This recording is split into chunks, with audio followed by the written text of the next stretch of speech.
I am mixing myself some fixer. Ilford Rapid Fixer to be exact, diluted 1:1. So that's equal parts fixer and water. And I'm making some fixer because, well, I'm fixing to develop some film. But it's no ordinary film. It's a very special film. New55 PN100. Now, if you know what this film is, I know what you're thinking. Didn't they stop making that? The answer is yes, they sure did.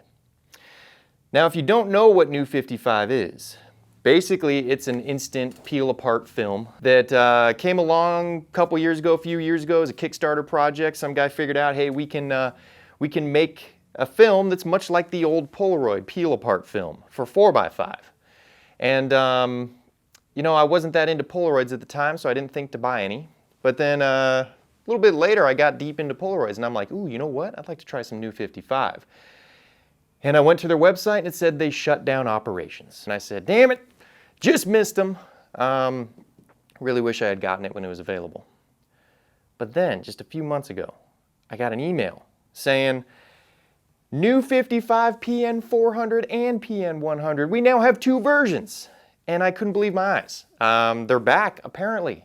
So I hopped on it and bought myself 3 packs of film. I also needed to get a holder because I didn't have one of these Polaroid 4x5 holders yet. Now, by the way, I don't know how they had such a good condition Polaroid 4x5 holder. This thing's like brand spanking new. It came with the instructions. It's got these rad instructions with like sweet early 90s photos on it. I've never shot 4x5 peel apart, so I'm a little nervous to shoot it. But more than being nervous, I'm really excited to use it.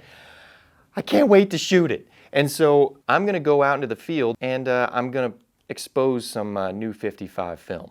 Now, this film is not exactly cheap. 1 box of 5 exposures, $75. So that's $15 per exposure. And that's a lot of pressure, man. I don't want to mess up one single solitary exposure. That's 15 bucks out my wallet. But, you know, I think I figured out exactly what I want to photograph as my very first subject. Joshua trees, because they always look good in black and white. So I've come out here to Joshua Tree National Park.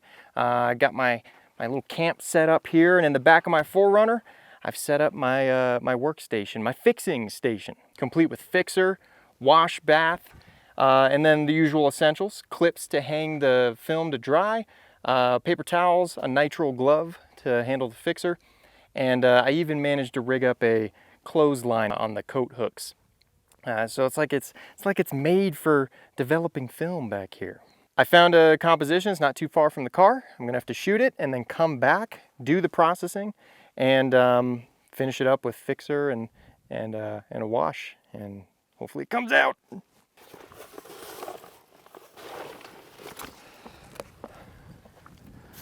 Using my Nikkor 150mm lens. Got a nice composition set up here with this Joshua tree and the iconic Joshua Tree rocks in the background.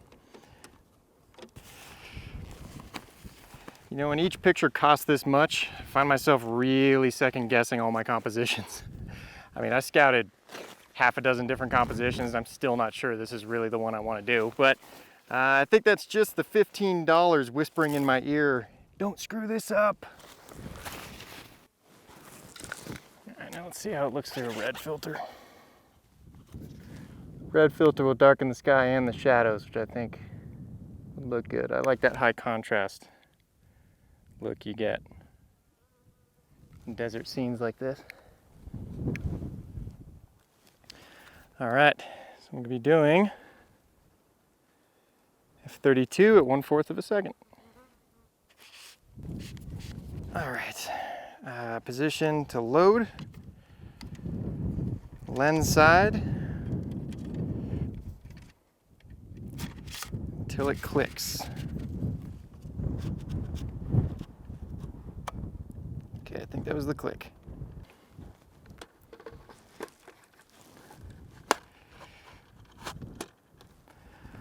All right, pull the dark slide out.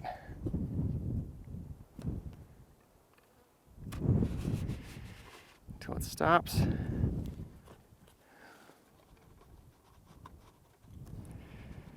Oh, don't keep coming. He's supposed to stop, right? That's like the whole thing. All right.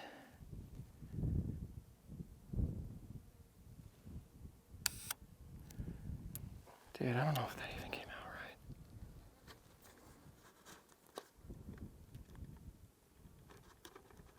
Oh, dude. Dark slide's not going back in. What did I do?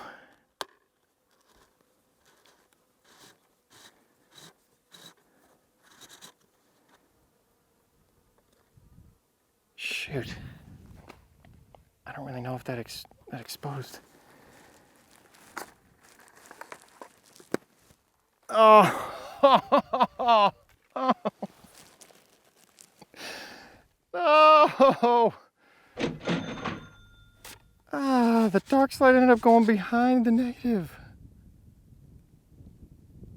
What the hell did I do wrong?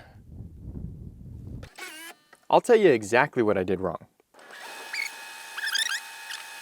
The dark slide actually did come to a complete stop as I was pulling it out, which you can see right here. But I guess I was expecting it to be a more solid stop because I just kept pulling. Now, if I'd been paying attention, I would have noticed the big white mark indicating that I shouldn't pull any further. Let's try this again. Let's see if we can make it a $30 mistake.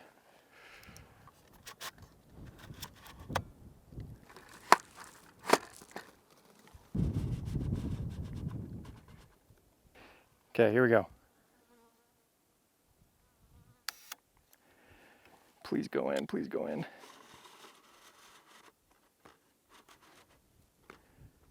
Okay, that felt a little easier. Please, please, please, please, please, please, please, please. Please don't let me see the negative. Yeah, yeah, all right. All right, now we gotta get back to the car, develop it and put it in fixer.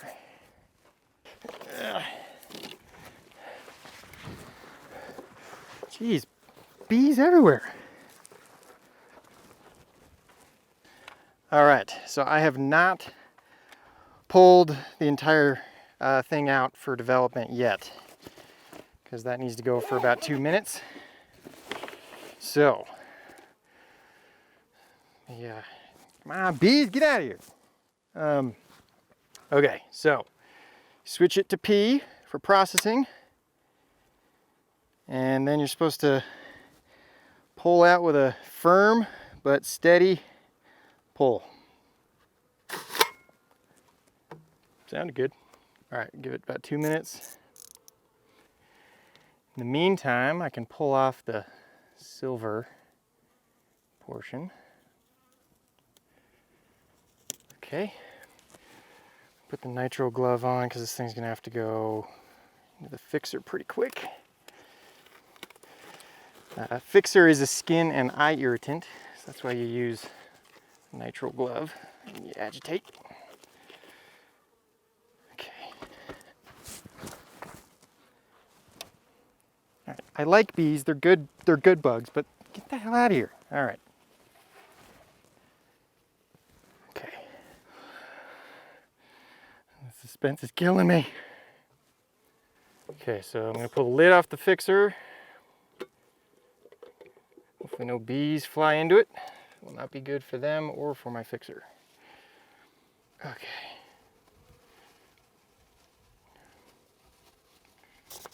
Okay, there we go. Whoop. All right. Okay, here we go, here we go. All right. Immediately agitate. There's the print.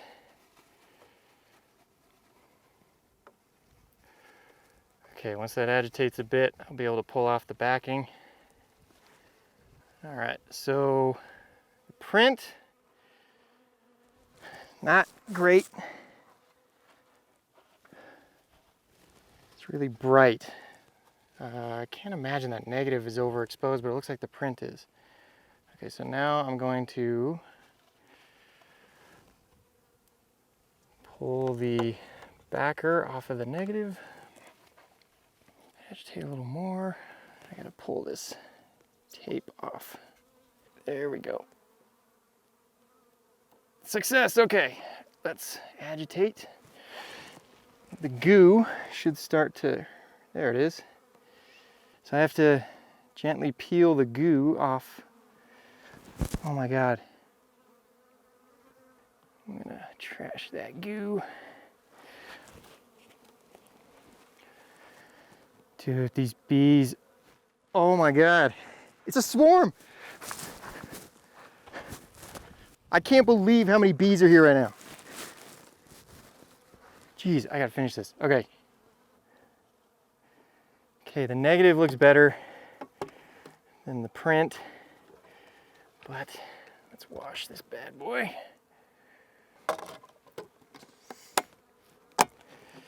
Agitate. Dude, I don't know what to do about these bees. I gotta create a diversion or something. I have pressurized water with me. I think that's what they're attracted to. Ah!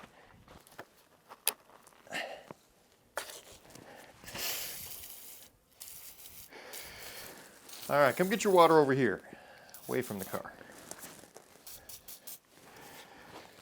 All right, there it is. Well, the negative looks better than the print, but that's a bummer because I was actually most excited about the print. So I don't know why the print came out so bright. It's just gonna take some more practice.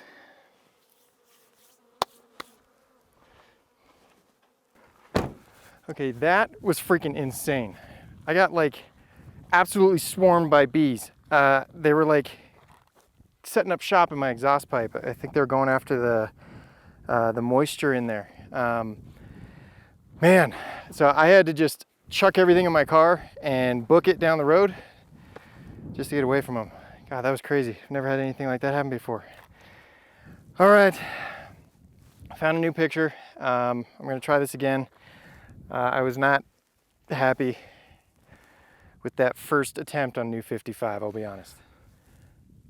All right, so I have a new composition here. This one's vertical, a little more artsy than the last one, I guess. A lot of sky, shallow depth of field, so I'm shooting with the aperture wide open, and I'm actually tilting the lens even to get the depth of field even shallower.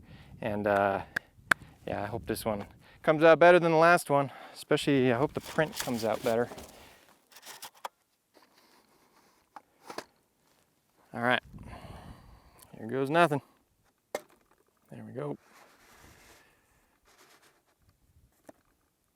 Okay, so I'm realizing now there's a white mark on the back of the dark slide to let you know, stop there. Should have realized that on the first one. All right, here we go. Okay. That was f6.8 at 1/125th. Okay, good. Dark slide's in the right spot. Good. That was nice. 2 minutes. In the meantime, pull off the silver tab.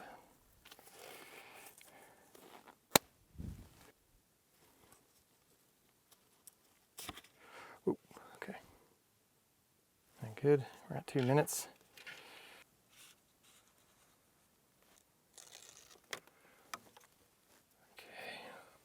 Oh, that print came out way better. Yeah, that's cool. That's more like it. That I'm much happier with. It's grungy, but it's a good grungy. That's cool. Oh, this is going a little bit better. I needed that win. Along with my successful print, I got a very nice negative. So both the negative and print on this exposure came out really well, which was encouraging. So I went ahead and exposed 2 more sheets on compositions with a real similar vibe. Shallow depth of field with my wide aperture and a little bit of lens tilt to shrink that depth of field even more. And I think they came out quite nice as well. At least the negatives did. The prints, on the other hand, were kind of disappointing. Overall, I love the grungy look of these, but like before, they just came out too bright. I didn't get the tonal range I was hoping for. Well, I'm about Joshua Tree'd out, so I'm going to head over to my campsite, which is actually about a 2-hour drive away, a little more than that. And I'm going to be camping at the base of some sand dunes. And my plan is tomorrow morning to expose some more New55 film, but on the delightful shapes and shadows of the Kelso sand dunes. So let's get rolling. I decided not to camp in Joshua Tree National Park for a couple reasons. Number one is, it's crowded, man, and I don't like camping where it's crowded. But secondly, I really wanted to be at the Kelso Sand Dunes at first light the next morning. So I instead opted to drive the 2 hours north from Joshua Tree National Park to Mojave National Preserve. Now, I generally don't like arriving to my campsite at night because I like to get acquainted with the place before I turn in. But I've been to this campsite so many times that I felt comfortable arriving under the cover of darkness. A long time ago, I installed a bunch of high-powered LED driving lights on my 4Runner here, and rarely do I get to use them. But out here in the middle of the desert, boom! They sure do come in handy.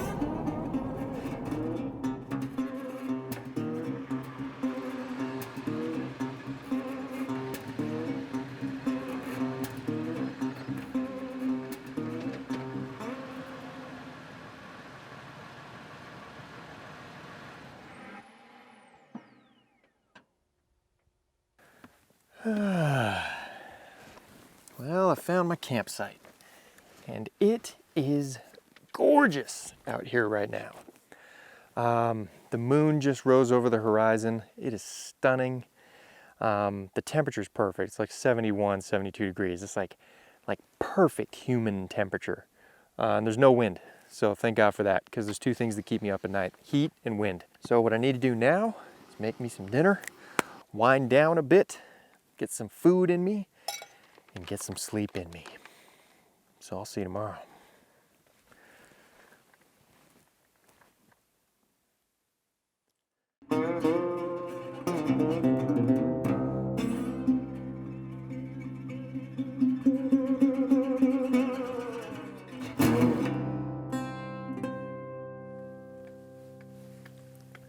What a beautiful morning. It is calm, quiet, and the sunrise colors are actually quite gorgeous. Too bad they're not going to do me any good. But last night was great. No wind. It actually ended up getting kind of chilly. I woke up to 59 degrees, and that was nice. Got all bundled up and cozy. So it was a great night to camp. And the best part of it is, I didn't have to wake up to pee once, which is the worst part about camping, especially when it's cold out. But I've already got my dark room set up, so I'm ready to go. And now I'm just getting all ready to head out to the dunes. Now, I've come out to the dunes enough times to know that there is one item that is absolutely indispensable, and that is gaiters. If you don't have gaiters, you're going to be pouring the sand out of your shoes for the next month. Probably the most difficult part about shooting sand dunes is trying to find a spot with no footprints. So I may have to go pretty far out to avoid any signs of previous humans.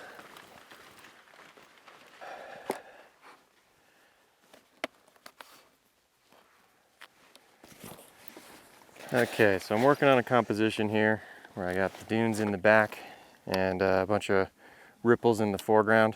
And I'm just waiting for the sun to get high enough to rake across these ripples and create shadows and definition. So I got a little bit of time, get my focus and metering all dialed in. On this picture, I may just use a little bit of Scheinflug. That's where you tilt the lens forward just a bit to kind of lay down the depth of field, because this is a pretty angular plane of focus I'm trying to get here. So Scheinflug will help me expand the depth of field without having to close my aperture all the way down. So the way you do that is you focus kind of in the middle of the picture, and then you tilt either the film standard bottom out or the lens standard bottom in, and then you check the focus at the top and bottom of the frame, And when those come in focus, you've tilted it enough. I'm tilting the film standard, not the lens standard, because my lens only has base tilt, which tilts the whole thing. It's not pivoting around the middle. And it's a little easier to do when the tilt is pivoting around the middle of the plane. I'm still going to use a narrow aperture. It just means I won't have to go quite as narrow as I would have otherwise. Don't think I'll be using any filters on this one. I think maybe I was pushing the contrast a little too hard yesterday, so I'm try and ease off today. Who am I kidding? I'm going to use a red filter. Just love me some contrast, especially on sand dunes like this. Really hope I can get a good print from this. I don't know why the prints are not coming out as good as I hope. Maybe my expectations are just too high. It's definitely a possibility. I'm going to do 22 1/3. What's that, F25? I think, maybe? At 1/4.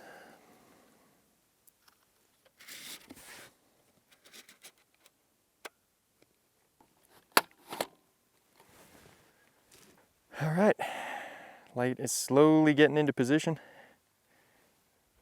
Just about ready to go.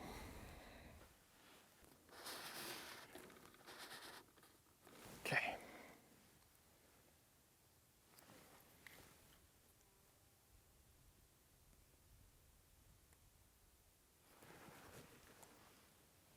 What's going on?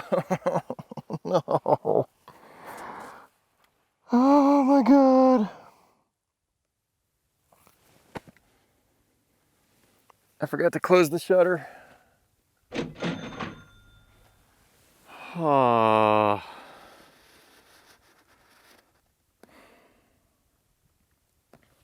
Dude. Such a rookie mistake. Oh my God. I am so disappointed in myself for that. I haven't made that mistake in years. Years. Oh my God. This is what happens when you try something new and you're thinking about too many things. I cannot believe that. Oh my God. 15 bucks. All right. There's got to be an upside to this. I have to. Okay. Okay. I've been wanting to try something. This will at least be an opportunity to do that. Oh my God. Okay. I read in the manual for the Polaroid thing, if you want to pull the film out without developing it, you can do that. And then put it in later to develop it. You just have to press this little R button. And then when you pull it out, it should skip the development. And then that way I can get back to the car and develop, like, 3 different frames. So at least I can try that. All right, so it came out. Let's see if it developed. Yeah, the development pack is still in there. Unbroken. Oh, dude. All right, at least I learned that I don't have to process immediately. But my God, what a rookie mistake. Ridiculous. All right, let's see how else I can screw things up and below $15. Try this again.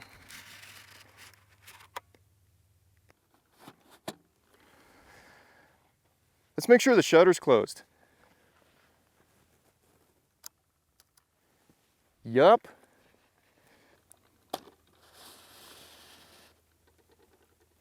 All right.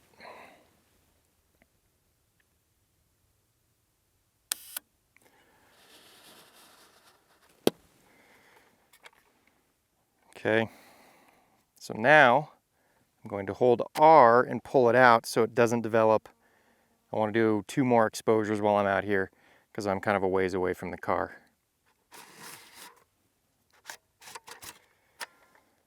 Okay, let's make sure the development packet stayed intact.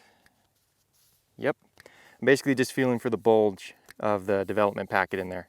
Once it's developed, that bulge goes away because the developer is spread across the negative. All right. Man, I cannot believe I forgot to close the shutter. But I guess that just goes to show that I only have so much brain power, and when I'm shooting large format, I'm basically maxed out.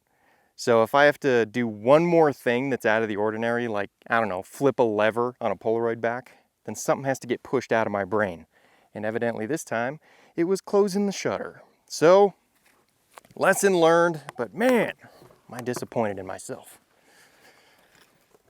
That whole releasing the film from the holder without breaking the developer pack, that's a game changer. I was able to fire off 2 more exposures before coming back to the car here. So now I have to put the frame back in the holder, switch it to P, pull it out to begin processing, go through fixer and wash, and then repeat on the subsequent exposures. And I really hope they turned out.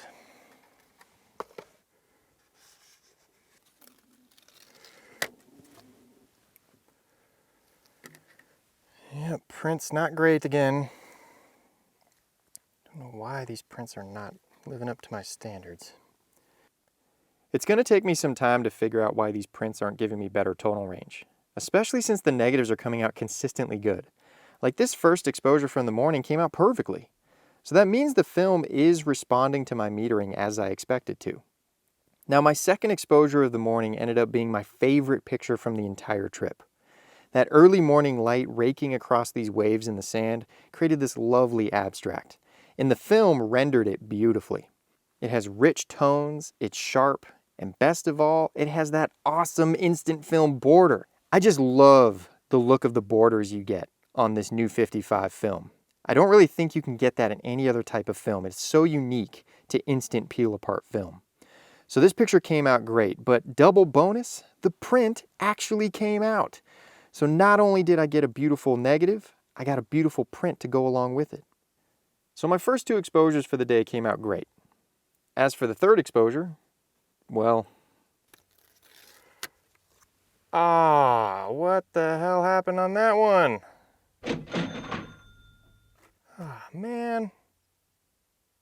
God, shooting New 55 is a roller coaster ride. Lots of ups and downs. And unfortunately, I just ended on a down.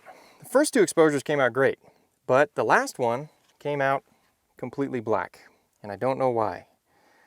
Although if I was a betting man, I would say I forgot to pull the dark slide out.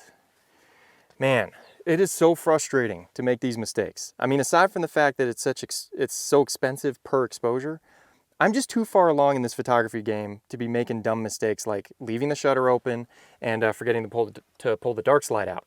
So, yeah, I'm frustrated. But I really think I need to end on a high note. I don't want that to be my final exposure for this trip. So I got one left, and I'm gonna expose it. Basically, I'm gonna recreate the picture that I screwed up. It better damn well come out because I'm about to lose it. Although the light was a little more dynamic this morning on the exposure I screwed up, I really like this composition. It's ultra simplistic, which you know how I like that. I'm gonna use a split ND filter to put a real deep gradient on the sky, push it basically black, which will be cool. Assuming the exposure actually turns out and I don't screw anything up. So I'm gonna use a 3-stop filter. I'm using a hard edge because on large format, the focal lengths are longer, which means the hard edge filters don't look nearly as hard as they do on smaller format cameras. So it's basically a soft edge at this point. How about we run through a checklist, Nick? Make sure the shutter is closed. Check. Make sure the aperture and shutter are properly inputted. f/32 at 1/4. Check. Make sure the shutter is cocked. Check. Film loaded. Check. Inserted into camera. Check. Gotta make sure I pull the dark slide out. This is what I screwed up last time.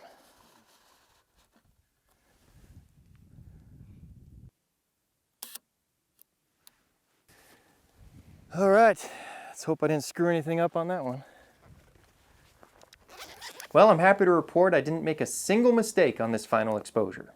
But, unsurprisingly, the print didn't come out like I hoped.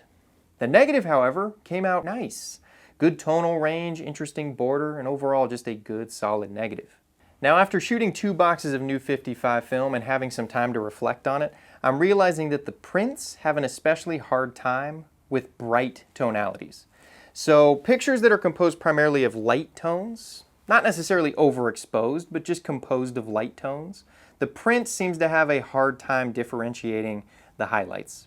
But pictures that are composed primarily of middle and darker tones, the prints come out quite a bit better. So that just tells me that when I'm shooting New 55 film, I should probably lean my exposures a little bit darker or stick to subject matter that's composed primarily of darker tones. So overall, my first experience with New 55 film was quite pleasant. I actually like it a lot. Expensive mistakes aside, it's fun to shoot. And the results, I think, are, well, they're beautiful. I mean, the prints, sure, mine were not great in terms of tonal range, and I got to work out the kinks on that. They're not perfectly sharp either compared to the negative, but man, they got style points through the roof. Both the negative and the print are absolutely oozing style and character. So this will not be the last time I shoot New 55 film. But I do need to practice a bit more. I got to work out the kinks on these prints, figure out how to get better tonal range and not have the highlights clip so bad. And also going forward, I think I'm going to save the development for when I'm back to the studio. You know, in this video, I wanted to develop the prints out in the field so that I can see how this film reacted to the process in real time. But in the future, I'm just going to save that for the studio because traveling with chemicals is kind of a pain in the ass. And also, if I save it for the studio, maybe I won't get swarmed by bees. So there you have it. It's New 55 film. Thanks for watching. I do hope you enjoyed it, and I'll see you next time.